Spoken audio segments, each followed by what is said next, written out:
Okay, day number 2 of working on my visibility wound. So yesterday I had a bit of a panic thinking about what I would say or share with people. Just that when a camera gets in front of me, I just freeze. And so I just can't access my genius. And I know I'm a genius. In my zone of genius, I know I kill it. When I was with my friend today and we were just talking, I was just dropping gems. And people often say that when I'm talking to them. But if you put a camera in front of me, I feel like my brain is empty. No matter how many interviews I've done, I'm always just like, what the heck did I just say on camera? I just get shy and I don't express like the full spectrum of who I am. But also at the same time, the way that I express myself has a lot to do with the environment that I'm in. So I think that's one of the traits as a reflector in human design. There's just so many things that are interesting about me, and I don't know where to begin. And I also have insecurities with being too much, because I definitely lost a lot of friends growing up because I wasn't very self-aware. And I do feel like my capacity to hold space for people is much higher than the capacity of most people. I'm endlessly amazed by how different people are. Like, there's a lot of different orientations of being a human. Some humans will just catch you by surprise. Maybe I'll play around with some green. Okay, so we're gonna practice just talking about whatever comes to my mind. Honestly, I have nothing that I want to say to the public. I'm not really someone who loves addressing the public, but I think that I'm pretty wise. I don't understand how I could be so wise, but also so human at the same time.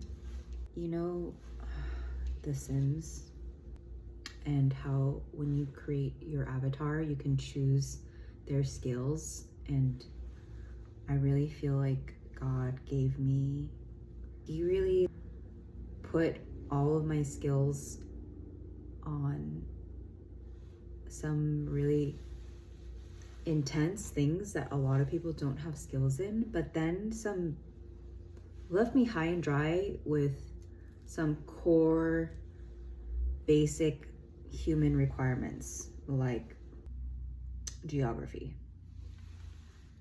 Why God didn't give me geography skills? I really don't know much about human design and the crossings, but there was something that I intuitively was like, I should percolate on that, which is that we're entering the phase of the sleeping phoenix crossing, and that has a lot to do with individualism and realizing that the tribe didn't actually necessarily have our best interest, or there's too much power given to the tribe and it got distorted, I guess. Power needs to be redistributed to the individual. Power always gets redistributed, but people who have the power try to hold on to it, which is very normal. there is a hierarchy. And as much as I love talking about peace and helping people step into the next gen vision of leadership, I do recognize that there's a duality in what matters to me. If I were to tune in to a collective message with the permission of your higher self, and whatever reason you were drawn to my energy field, it may be because your soul is realizing that something old must die.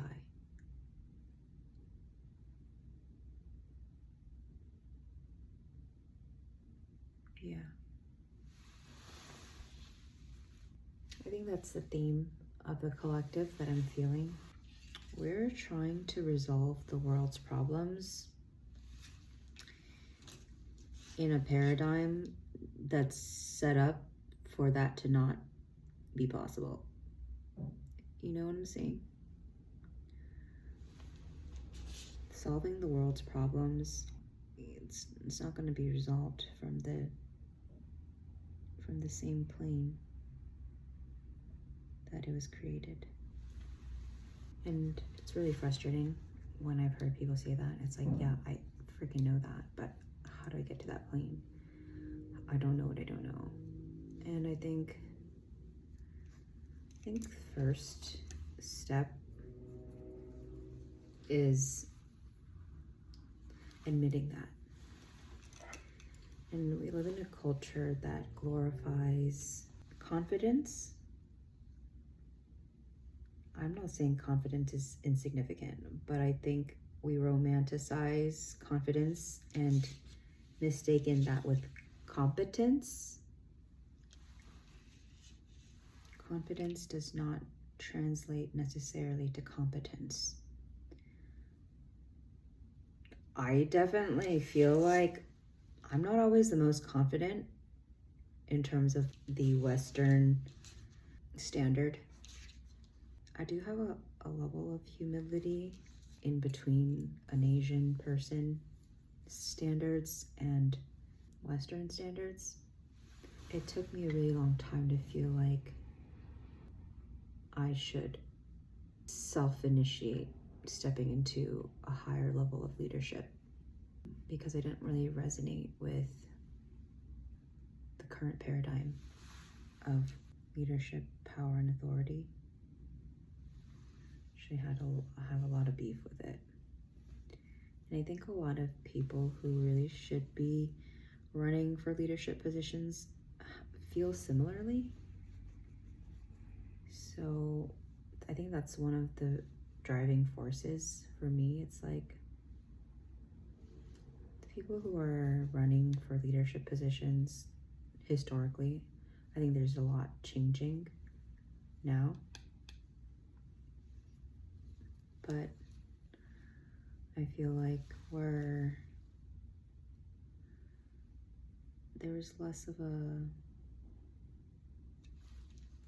competence that's the potential that's available in human. A lot of people are like, oh, why are our leaders, like, is this the best that we have? And it's not. But the majority is still drawn to the sociopathic leader. Apparently a lot of sociopaths do really well in CEO positions in that paradigm. I do believe that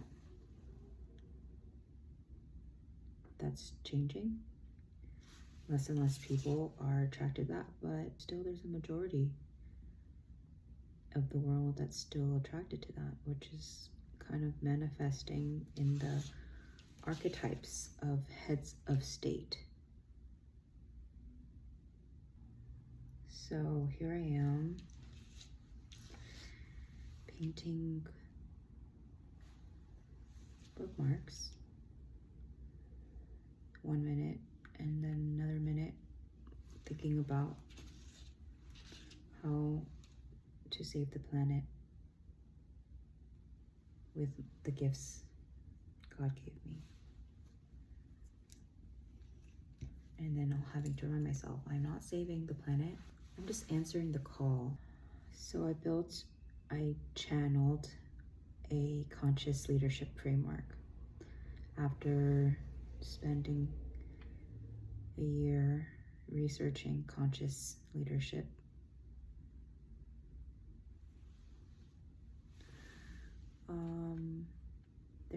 There are a few primary conscious leadership organizations out there. I think they're doing a great job with helping to introduce that concept and bring it into corporate. It seems like there's movement there, so that's really great to see. Additionally, I'm particularly interested in the space of spirituality. I want it to harmoniously integrate with what people understand. So I took the opportunity to use my degree to practice building a program with the level of academic rigor needed to be accepted in the field of research and science, as kind of like an activity just for fun, to just like say, okay, this is the blueprint for testing a truth out through the scientific method, which has been a century favorite in terms of validating things. I love science. I think definitely I've said I'm a scientist at heart. I do feel that way. I'm very into evidence, looking at data. I love looking at data, making decisions based off of informed decisions off of data, and then just kind of thinking about the parameters of the data that's kind of being widely used. Still dominantly white male research, and I think it's a great start. I think that science will continue to be an important informant of human evolution and knowledge acquisition and progress, of course. These colors look delicious. That's all I have for you. I lost my train of thought, but until we meet again.